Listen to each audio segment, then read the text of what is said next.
ప్రపంచంలో మీరెక్కడున్నా మీ పేరుతో పూజలు హోమాలు నిర్వహించబడును. వేద మందిర్. నమస్కారం అండి. సుమన్ టీవీకి స్వాగతం. నేను గీతాంజలి. ఇవాళ మనతో పాటు ఉన్న అతిథి శ్రీ జగదాంబ త్రిశక్తి పీఠం పీఠాధిపతులు, ప్రముఖ ఆధ్యాత్మికవేత్త బనారస్ బాబు గురూజీ. వారితో మాట్లాడదాం. గురుగారు నమస్కారం అండి. శ్రీమాత్రే నమః. శ్రీమాత్రే నమః. గురుగారు, దేవాలయానికి సంబంధించినటువంటి సందేహమేనండి. సాధారణంగా దేవాలయానికి వెళ్ళినప్పుడు నవగ్రహాలు ఉంటే ముందుగా నవగ్రహాలకి నమస్కరించేసుకుని ఆ తర్వాత ప్రధాన దైవం దగ్గరికి వెళ్ళండి, అక్కడ ప్రదక్షిణలు అవి చేసుకోండి అని చెప్తున్నారు. కొంతమంది ఏమో ముందు వెళ్ళటమే ప్రధాన దైవం దగ్గరికి మనం వెళ్ళాలి, ఆ తర్వాత మీరు చివరిగా వెళ్ళిపోయేటప్పుడు నవగ్రహాల దర్శనం చేసుకుని వెళ్ళిపోండి అని.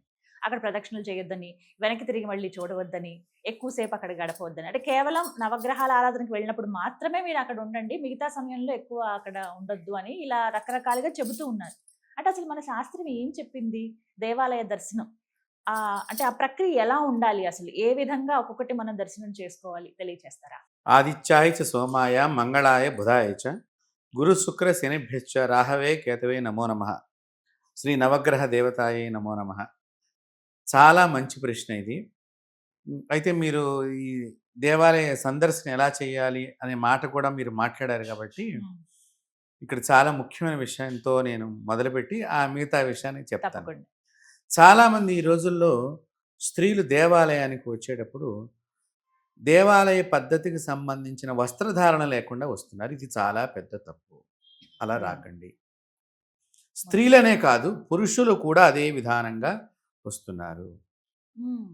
కాబట్టి అలా పనికిరాదు. మీరు చక్కగా ప్యాంటు షర్టు పూర్తిగా ఉన్నది వేసుకుని రావటము మగవాళ్ళైతే, లేకపోతే ఒక పంచె కట్టుకుని రావటం, మళ్ళీ అది శ్వేతవర్ణం అయి ఉండాలి. అంతేగాని చెక్స్ ఉన్నది, గళ్ళు ఉన్నది అలాంటి ఉన్నది కాదు. శ్వేతవర్ణమై శ్రేష్టము. ఇది కట్టుకుని రావాలి.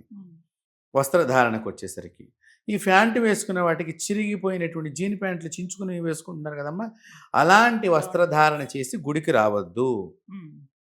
అలా శాస్త్రంలో లేదు కాబట్టి చెప్తున్నాం మనం. ఇట్లా చెబితే ఇప్పుడు అది మమ్మల్ని తిట్టుకుంటారు చాలామంది. అంటే కంఫర్ట్ కాబట్టి అలాంటి వస్త్రధారణ చెప్పాలి. శాస్త్రంలో ఏదైతే చెప్పబడి ఉన్నదో ఆ విధంగా మనం పాటించాలి. ముఖ్యంగా స్త్రీలు జుట్టు విరబోసుకుని రాకూడదు దేవాలయానికి. ఇట్లా కూడా వస్తున్నారు. అంటే తలకు స్నానం చేస్తాం కదండి అనే ఉద్దేశంతో కొంతమంది చెప్తుంటారు, కానీ చివరికైనా ముడి వేసుకోమంటారు. ముడి వేసుకోవాలి. ఇంకా మీరు ఇప్పుడు తలస్నానం అన్నారు కాబట్టి కొంతమందికి అసలు నీళ్లు కారుతూ వస్తున్నారు. ఎంత దరిద్రం అంటే అంత దోషం అది. వాళ్ళు ప్రదక్షిణాలు చేసేటప్పుడు కూడా నీళ్లు పడుతూ ఉంటాయి. అలా మరి అంత ఇదిగా అంటే మనము హడావిడిని కాదు, ఆచారాన్ని పాటించకుండా ఎందుకు మనం భగవద్ దర్శనం చేసుకున్నాం? భగవంతుడు ఒక ప్రెసిడెంట్ దగ్గరికి మనం వెళ్ళామనుకోండి, ఒక దేశ అధ్యక్షుడి దగ్గరికి, అక్కడ ప్రోటోకాల్ అని చెప్పేసి రకరకాలుగా మనకి నియమావళి ఉన్నదా లేదా? మీ ఫోనే పట్టుకెళ్ళాలన్నా కూడా వారు సెర్చ్ చేస్తారా లేదా? రకరకాలుగా చెకింగ్లు నడుస్తున్నాయి లేదా? మరి అక్కడ మీరు ఎందుకు పాటిస్తున్నారు? అక్కడ ఎందుకు అడగరు ఇవన్నీ? మేము ఇలాగే వస్తాము, ఇలాగే చేస్తామని ఎందుకు అడగరు? అంటే ఇక్కడ ఎవరు చెప్పటం లేదనా, లేకపోతే ఎవరు మాట్లాడలేదనా? అది మనం తెలుసుకోవాలి. మన పూర్వీకులు ఏ విధానాన్ని పాటించారో ఆ బొట్టు లేకుండా కూడా కొంతమంది దేవాలయానికి వస్తారు. పోనీ దేవాలయానికి వచ్చి కుంకుమ బొట్టు పెట్టుకోండి అంటే కూడా వాళ్ళకి బాధగా అనిపిస్తుంది. కాబట్టి దేవాలయం వచ్చే ముందర దయచేసి నేను మన వీక్షకులందరికీ కూడా సుమన్ టీవీ ద్వారా నేను కోరుకున్నాను, ఈ విధంగా దేవాలయ దర్శనానికి దయచేసి వెళ్ళకండి. సంప్రదాయ వస్త్రధారణ సశాస్త్రీయటువంటి మనకి ఎట్లాగైతే శాస్త్రం చెప్పిందో ఆ పద్ధతిని పాటించి వెళ్ళినప్పుడు తప్పకుండా భగవంతుడు మీ ఆశీస్సులు తప్పకుండా మీకు అందించడం అనేది జరుగుతుంది. అంటే ఈ విధంగా ఎందుకంటే ఇది చెబుతూ అవి కూడా చెప్దామనేటువంటి ముఖ్యమైన విషయం కాబట్టి చెప్తానమ్మా. మొట్టమొదట మీరు దేవాలయానికి వెళ్ళినప్పుడు ఆ కాళ్ళు కడుక్కోవాలమ్మా. బయట దేవాలయ ప్రాంగణం బయటనే మనకి కాళ్ళు కడుక్కోవడానికి కొంతమంది దేవస్థానాల దగ్గర ఉంటాయి.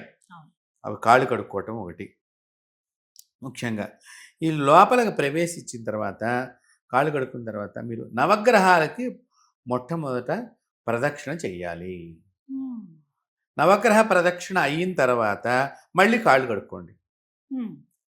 తర్వాత ప్రధాన దేవుణ్ణి దర్శనం చేసుకునే ముందరగా ఉపదేవాలయాలు ఏమైనా ఉంటే ఆ ఉపదేవాలయాలన్నీ కూడా దర్శనం చేసుకోవాలి.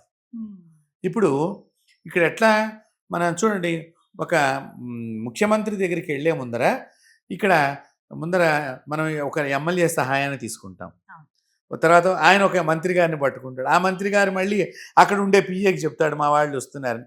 అలా ఎలాగైతే ముఖ్యమంత్రి అనేటువంటి దగ్గరికి మనం చేరుకుంటున్నామో వీళ్ళందరూ కూడా అలాంటి దేవతల కిందనే దేవాలయంలో ఉండేటువంటి మిగతా దేవతలు. కాబట్టి వీళ్ళ ముందర మనం సందర్శించుకోవటం మూలకంగా ప్రధాన దేవుడి దగ్గరికి మనం తొందరగా ఆశీస్సులు ఇప్పించడానికి వీళ్ళందరూ కూడా మనకు సహకరిస్తారనే విషయాన్ని మర్చిపోకూడదు.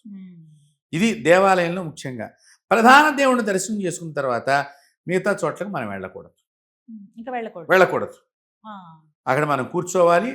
అర్చన అయిపోయిన తర్వాత కూర్చోవాలి. ఒక 2 నిమిషాలు కూర్చొని మళ్ళీ భగవంతుడా నాకు మళ్ళీ నీ దర్శనాన్ని తొందరగా శీఘ్రంగా కల్పించు. అందుకనే కొన్ని దేవాలయాలు పునర్దర్శన ప్రాప్తిరస్తు అని చెప్పి వాళ్ళు రాస్తూ ఉంటారు.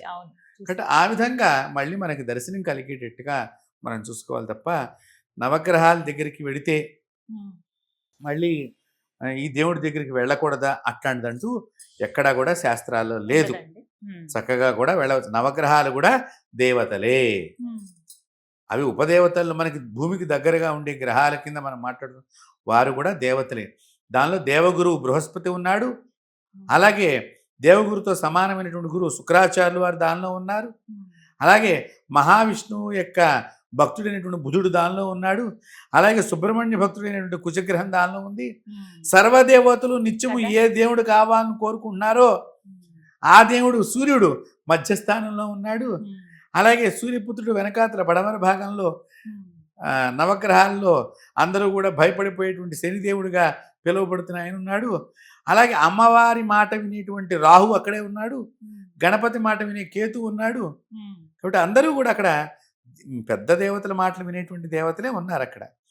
వాళ్ళ దగ్గరికి వెడితే ఏదో మనకి శని పడుతుంది అమ్మో అని చెప్పి తిరక్కు వెళ్ళకు ఇలాంటి భయపెట్టేటువంటి మాటలు అవన్నీ కూడా మనిషికి ఏదో వారి మనసులో ఉన్నదే తప్ప ఎక్కడ ఇట్లాంటివి శాస్త్రాల్లో లేదు. ప్రధాన దేవుణ్ణి కంటే ముందర వీటన్నిటినీ దర్శనం చేసుకుని ప్రధాన దేవుడి దగ్గరికి వెళ్ళాలి. మీరు తిరుపతిలో కూడా చూడండి అమ్మా, వరాహస్వామిని దర్శించుకున్న తర్వాతే స్వామివారు నన్ను దర్శించుకోండి అని చెప్పారు. నన్ను దర్శించుకున్న తర్వాత ఆయన ఎందుకు చెప్పారు? స్థానదేవుడు కింద ఆయనకు ప్రాధాన్యత ఇచ్చారు. కాబట్టి ఈ ఉపదేవతలు కూడా అట్లాంటి దేవతలు వాళ్ళని గౌరవించుకుని మనం లోపల ఉండేటువంటి గౌరవించడానికి పూజించడం, నమస్కరించడం, దర్శించుకుని ప్రధాన దేవుడిని దర్శనం చేసుకోవడం అనేది శాస్త్రంలో ఉన్న విధి విధానం. ఇవి ఖచ్చితంగా పాటించాలి. పాటించాలి. చాలా చక్కగా వివరించారు. ధన్యవాదాలు గురుగారు. నమస్తే అమ్మా.